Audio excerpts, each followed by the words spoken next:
की तस्वीर, लेकिन मैं कहती हूँ उससे कि तू आंख तो उठा कर देख, ये 130 करोड़ भारतीय बदल देंगे तेरी ही तकदीर। शुभ प्रातः। शुभ प्रातः दीदी। परम सम्माननीय प्रधानाचार्य जी, सभी अध्यापकगण एवं मेरे प्रिय बहनों और भाइयों, मैं दिया आर्ट्स हाउस की तरफ से आप सभी के सामने एक भाषण प्रस्तुत करना चाहती हूँ जिसका शीर्षक है आजादी।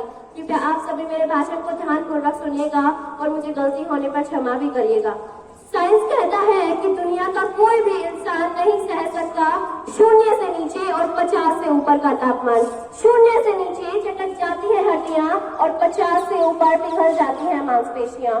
तो फिर वो लोग कौन है जो सियाचिन के ग्लेशियर पर -30 डिग्री में तिरंगे के तार कस रहे हैं? तो फिर वो लोग कौन है जो बाड़मेर के रेगिस्तान में 52 के तापमान में बिठा के मार के हंसते हैं?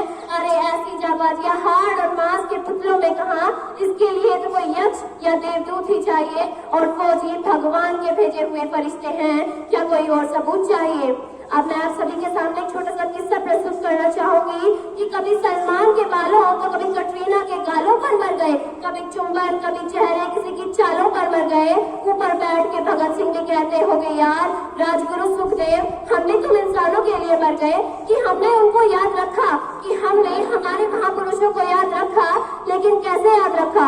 कि सपनों के झूलों में हम सभी झूल जाते हैं, कि सपनों के झूलों में हम सभी झूल जाते हैं। वो तो अच्छा हुआ कि आज वो नोटों पे छप गए, वरना महात्मा गांधी को भी भूल जाते, वरना महात्मा गांधी को भी भूल जाते।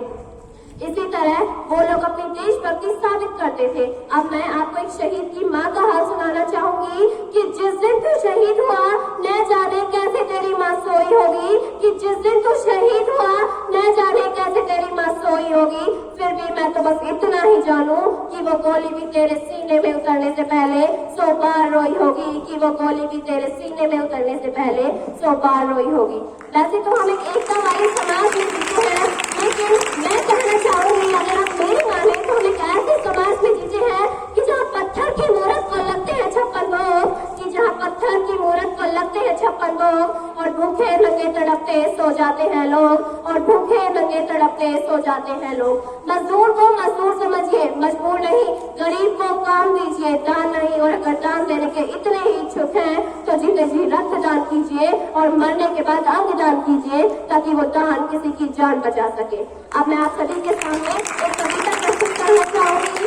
देखो हमारी ओर और पहचानो हमें, हम ही है वो जो बाढ़ भेद से धरती से धारा निकाल दिया करते थे, हम ही है वो जो एक उंगली पर पूरा गोवर्धन उठा लिया करते थे, हम ही तो थे वो दिलेर जिनके फेंके हुए पत्थर पानी में तैर गए।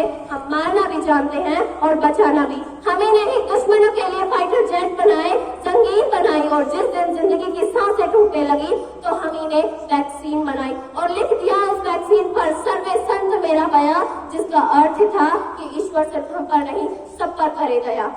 हम जियाले हैं, उजाले हैं, बिजली से खेले हुए पाले हैं, हम शांति का सवेरा हैं, हम इंसानियत के उजाले हैं। पहचानो हमें, हम इंडिया वाले हैं। बोलो मेरे साथ, भारत